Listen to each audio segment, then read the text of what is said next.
सतगुरु प्रसाद।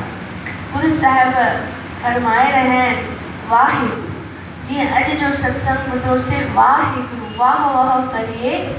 जीअं जेको भी प्रेमी वाहिगुरुअ खे सिमरे तो, कहिड़े भी नाम खे सिमरे तो,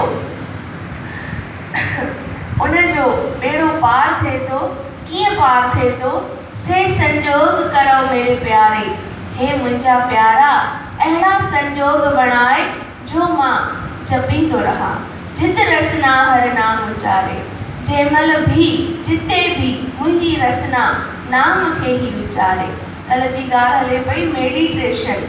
अॼु जे ज़माने में मेडिटेशन ॾाढो हली रहियो आहे त भई मेडिटेशन करण सां सभु चिंताऊं दूर थियनि थियूं, शरीर जा रोग दूर थियनि था, मन जा विकल्प दूर थियनि था।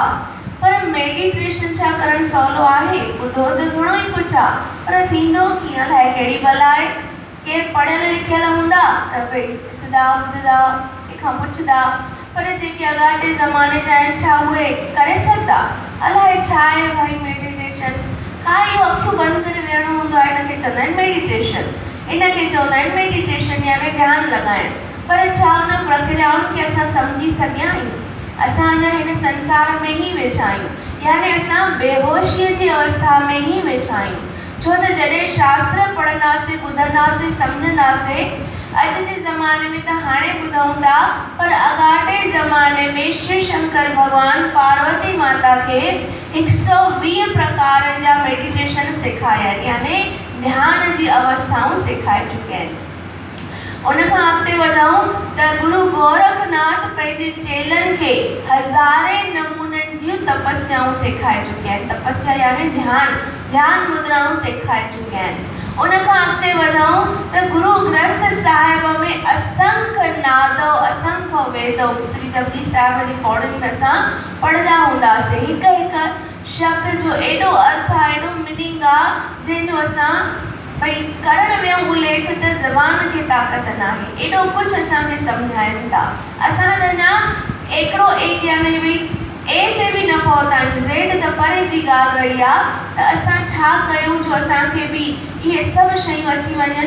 असां शाम में अटकिया पिया आहियूं, सुबुह जो उथणो, खाइणो, पीअणो, सुम्हणो, कमाइणो, राति जो सुम्ही पइणो। उनखां पोइ जे अमृत वेले जुड़ी विया आहियूं त उनखां पोइ घर में वञी 4 दफ़ा सुम्ही पइणो, यानी घर में घर वारनि जूं ॻाल्हियूं ॿुधणियूं। ढोरनि वांगुरु सुम्हियो पियो आहे, बाक़ी ॿुधे छा थो? यानी इहो लफ़्ज़ पहिरियों ॿुधूं था त अमृत वेले उथण खां पोइ निंड छो थी अचे।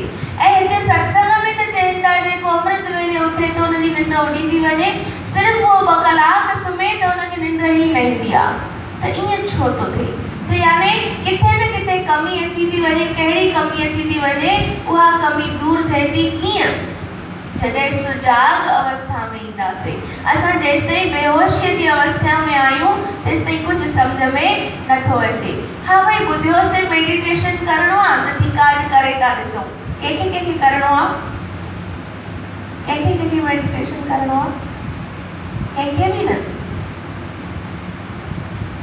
न करिणो आहे। भई कूड़ में त हथ मथे कयो।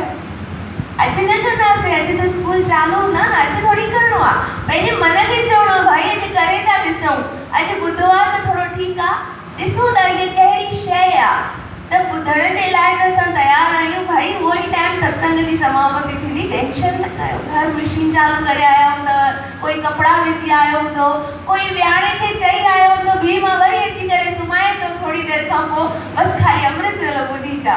यानी असांजो मन अहिड़ी शइ आहे जेको असां हुनखे चऊं था उहो घुरे थो। उहा खुराक हुनखे खपे थी। भाई चयो हुए ईअं छो नथो करे? त यानी हिकु खुराक आहे, तन मन सां असांजो मेल थिए थो जॾहिं वञी असां मनुष्य थियूं था पिया। मेडिटेशन करण लाइ 3 अवस्थाउनि में इंसान अची थो वञे आसानीअ सां। कहिड़ो? ॿुधो ॿुधायो अखियूं बंदि करे थो छॾे। सभई चओ हा, कंदा आहिनि अखियूं बंदि? कंदा आहिनि की न? अमृत वेले त ख़ासि करे कंदा ई आहिनि। हिते ॿुधाए त उहा ई हूंदी आहे। केरु थो ॾिसे निंड कयूं था के ध्यानु लॻायूं था, अखियूं त बंदि करे सारी अखियूं बंदि करे छॾियूंसीं। पहिरियों इंसान गर्दन खे हेठि झुकाए छॾंदो आहे। अगरि गर्दन झुकाए थो त उहो मेडिटेशन न थियो, उहो ध्यानु अवस्था न थी, उनखे कद में सूरु पवंदो। कुझु ई वक़्त खां पोइ उहो कंटाड़जी वेंदो या खोले छॾींदो। चओ श्री हर वाहे। ॿी अवस्था में वो काफ़ी सारो हेठि झुकी थो वञे, अधो अधु हेठि, त उन खां उनखे छा थो थिए, निंड अची थी वञेसि। चओ श्री हर वाहे। टी अवस्था आहे हिकदमि स्ट्रेट वेहण, जेका असां कयूं ई नथा। असां मेडिटेशन करण लाइ पूरो कलाक न वेहणो आहे, 2 कलाक न वेहणा आहिनि, फुर्सत न कढणी आहे।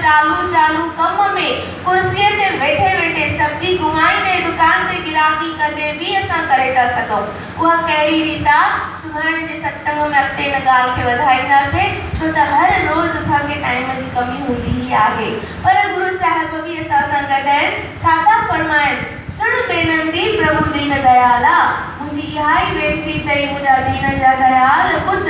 कहिड़ी, साध गावो गुण सदा रसाला, मां सदाई साधन सां संग यानी संगत सां गॾु तुंहिंजा गुण पयो गाया रसाला, इन ज़ुबान सां रस वठंदो रहां इकरार। जीवन रूप सिमरण प्रभ तेरा, मुंहिंजो जीवन ई अहिड़ो रूप बणिजी पए जो 24 कलाक तुंहिंजो सिमरण मूंखे मिली वञे। जिस कृपा करो बसो तिस मेरा, इहो केरु थो करे सघे, जंहिंजे मथां तुंहिंजी कृपा थिए तॾहिं वञी तूं उनखे नेड़ो यानी अॻियां ॾिसण में थो अचे। जन की बुख तेरा नाम आहार, जीअं जंहिंजी बुख ई तुंहिंजो नाम थी थो वञे। असांखे कहिड़ी बुख लॻी पई आहे 24 कलाक, हाय पैसो होए पैसो, हे खपे हो खपे। असांखे बुख ई तुंहिंजे नाम जी लॻे, तूं दाता प्रभु देवनहार, तूं त ॾियण वारो आहे, तोखे कहिड़ी कमी आहे। राम रमत संतन सुख माना, नानक देवनहार सुजाना। नानक साहिब फरमाइनि था, उहो ॾेवनहार आहे, उहो सुजान पुरुष आहे, उहो फटके में ॾींदो आहे, बसि घुरण जी देरि आहे। त सुभाणे जे सत्संग में सिखंदासीं त मेडिटेशन सिर्फ़ु 10 मिंटे जे अंदरि कीअं असां करे सघूं था। कोई ज़रूरत न आहे 2-3 कलाक समाधि लॻाए वेहण